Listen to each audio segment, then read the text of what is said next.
नमस्कार किसान भाइयों, मैं सूर्यदेवल फिर से हाजिर हूँ आपके अपने चैनल एग्रीकल्चर गुरुजी में।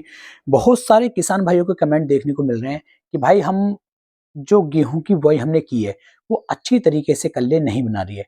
टिल्डिंग शानदार वाली देखने को नहीं मिल रही है।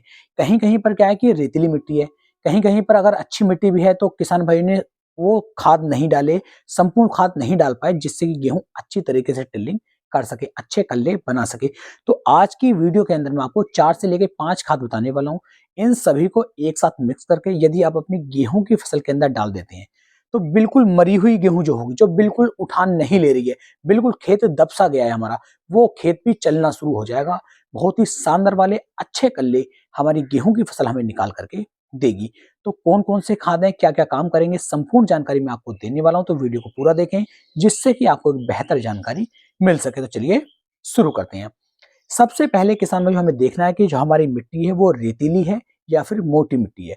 क्योंकि ऐसा है कि रेतीली मिट्टी के अंदर जब हम खाद डालते हैं और बाद में पानी लगाते हैं तो खाद हमारे खेत को नहीं मिल पाते, हमारी फसल को नहीं मिल पाते हैं और पानी की सहायता से जो वो खाद है वो नीचे मिट्टी में चले जाते हैं। तो रिजल्ट हमें काफी कम देखने को मिलता है। तो रेतीली मिट्टी में रेतीले खेत के अंदर या मिट्टी के अंदर हमें खाद डालने का अलग तरीका रखना पड़ता है, जबकि मोटी मिट्टी के अंदर जो हमें खाद डालनी है उसका तरीका अलग रहता है। तो इस चीज का भी हमें ध्यान दे करके चलना है। दूसरा, कोशिश करें कि ये पता हमें लग जाए कि हमारी मिट्टी के अंदर या हमारे खेत के अंदर किस खाद की कमी चल रही है, किस तत्व की कमी चल रही है। अक्सर जो देखा जाता है सल्फर की, जिंक की जो कमी है वो गेहूं की फसल के अंदर हमें ज्यादा देखने को मिल जाती है। और अगर नाइट्रोजन की कमी भी चलेगी तब भी जो हमारा खेत है अच्छी तरीके से उठान नहीं ले पाता है। तो इन चीजों को भी हमें ध्यान देना होगा। कुछ किसान भाई क्या करते हैं कि एसएसपी का उपयोग ज्यादा करते हैं, यानी कि फास्फोरस का उपयोग ज्यादा करते हैं। सिंगल सुपर फास्फेट ज्यादा डाल दिया, डीएपी ज्यादा डाल दिया या ट्रिपल सुपर फास्फेट ज्यादा डाल दिया। अगर हमने अपने खेत के अंदर फास्फोरस खाद ज्यादा डाला हुआ है तो ये नुकसान हमारे खेत को पहुंचाने वाला है। अगर इसकी मात्रा ज्यादा बढ़ गई तो आप समझ सकते हैं कि खेती हमें अच्छी पैदावार निकाल करके नहीं देगी। तो इसे भी बिल्कुल नॉर्मल वे में ही हमें डालना है, नॉर्मल मात्रा ही फास्फोरस की डालनी होती है। और जब हम फास्फोरस ज्यादा डाल देंगे तो खेत के अंदर ऑटोमेटिक ही जो जिंक की कमी है वो ज्यादा आ जाएगी, तो हमारा खेत अच्छी तरीके से उठान नहीं ले पाएगा। तो इस चीज का हमें ध्यान देना है। तो हर तरह की चीज चेक करने के बाद अब हमें देखना है कि कौन कौन सी खादों को हम कितनी मात्रा में उपयोग करने वाले हैं। तो सबसे पहले तो आपको लेना है जिंक सल्फेट। अब जिंक सल्फेट 21% में भी देखने को मिलता है, 33 में भी मिल रहा है, और टेक्नोजेड आता है सल्फर मिल्स कंपनी का, जिसके अंदर आपको 67% में सल्फर प्लस जिंक दोनों देखने को मिल जाते हैं। यानी कि 3 तरह के ये मुझे देखने को मिलते हैं, जो तीनों ही काफी बेहतर। अगर खेत बिल्कुल भी उठान नहीं ले रहा है, अच्छा रिजल्ट देखने को नहीं मिल रहा है, तो जो 33% वाला जिंक सल्फेट है इसकी मात्रा के सामने आपको 6 किलोग्राम प्रति एकड़ के हिसाब से अपनी गेहूं की फसल के लिए उपयोग में लानी है। इसके उपयोग से जिंक की कमी भी पूरी हो जाएगी और सल्फर की कमी भी पूरी हो जाएगी। अच्छी टिल्डिंग हमारा खेत निकालना शुरू कर देगा, अच्छी बढ़वार हमें देखने को मिलेगी। तो जिंक सल्फेट की मात्रा 6 किलोग्राम प्रति एकड़ के हिसाब से हमें लेनी है। जो हमें दूसरा खाद यहाँ पर चैन में लाना है वो उपयोग में लाना है किसान भाइयों आपका यूरिया। अब यूरिया की जो मात्रा हम लेने वाले हैं वो लेंगे हम 45 किलोग्राम प्रति एकड़ के हिसाब से, जिससे कि और भी बढ़िया रिजल्ट हमें देखने को मिल जाएंगे। हमारा खेत जो है अच्छी तरीके से उठान ले पाएगा। और यदि यूरिया का उपयोग आप पहले कर चुके हैं तब किसान भाई यहाँ पर आपको जो है अपने खेत के अंदर अमोनियम सल्फेट का उपयोग कर लेना है। अमोनियम सल्फेट का यदि आप उपयोग करते हैं तो इसके अंदर अमोनियम भी देखने को मिल रहा है और सल्फर की मात्रा भी आती है, जो हमारी जिंक भी आ रही है और सल्फर है, तो इसमें डबल सल्फर हमें देखने को मिल जाएगा।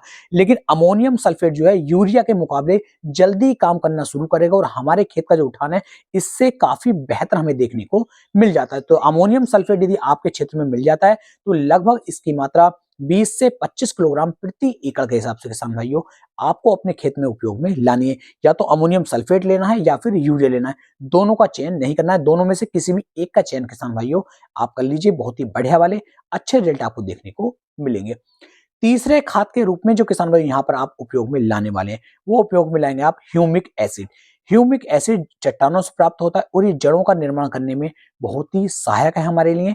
इससे जड़ों का जो निर्माण है वो तेजी के साथ होता है और हमारा जो पौधा है दूर दूर से पानी और खाद को खींच करके फसल को प्राप्त होता रहता है और पौधा अच्छी तरीके से ग्रोथ करनी शुरू कर देता है। क्लोरोफिल की मात्रा उससे ज्यादा बन जाती है। तो आप ह्यूमिक एसिड का उपयोग भी 1 किलोग्राम प्रति एकड़ के हिसाब से ले सकते हैं।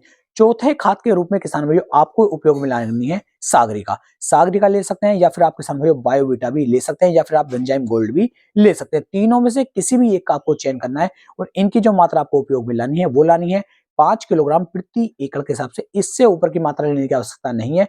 5 किलोग्राम की मात्रा संपूर्ण है और बहुत अच्छे वाले जो रिजल्ट है वो किसान भाइयों आपको इसके देखने को मिल जाते हैं, क्योंकि इसके अंदर वो सभी तत्व दिए हुए होते हैं जो हमारी मिट्टी के लिए जरूरी है, जो हमारी फसल के लिए बहुत ज्यादा जरूरी है। तो इसका उपयोग भी आप कर सकते हैं। जो हम पांचवा खाद किसान भाइयों यहाँ पर ले रहे हैं, इसके अंदर आप जो है सरसों की खली 5 से 6 किलोग्राम बारीक पीस करके मिला लीजिए। तो किसान भाइयों आपका जो खेत है बहुत ही अच्छा उठान लेकर के आएगा, बहुत बढ़िया रिजल्ट आपको देखने को मिल जाएंगे।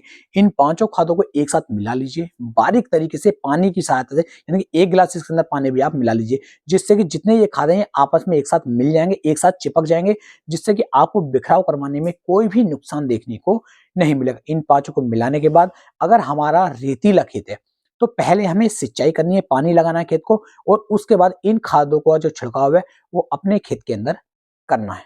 तब आपको बहुत ही बेहतर अच्छे रिजल्ट मिलेंगे।